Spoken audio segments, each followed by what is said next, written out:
Hello, good morning mga madiscarding mommy. Ito po, tutulungan natin si Mr. Paano po maglinis ng manok. Bali, ito na po, naumpisahan ko na po. Yan po kasi para mas madali at linggo kasi ngayon medyo paglinggo kasi talaga maraming mamimili. So bagong deliver lang po yan mga madiscarding mommy. Kaya help ko po muna si Daddy Taz. Ayan po, sunod ito po, tinatanggalan ko po siya ng liig at saka yung sobrang taba-taba.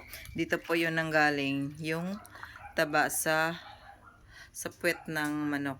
Alam niyo po mga madiscarding mami, dito po sa paglilitsyon manok, bali ang business ko pala po namin ng aking asawa ay lechon manok at saka yung fried chicken. Dito po pala sa paglilitsyon manok, malaki po ang kitaan dito kasi maliban po sa buong manok talaga, makakapagtinda pa rin po tayo nito. Liig po. Iba po ang presyo nitong liig. At saka ito po, itong balat po ng manok. So, bali dalawa po yung tatlo bali ang magiging income ng ating isang buong lechon manok.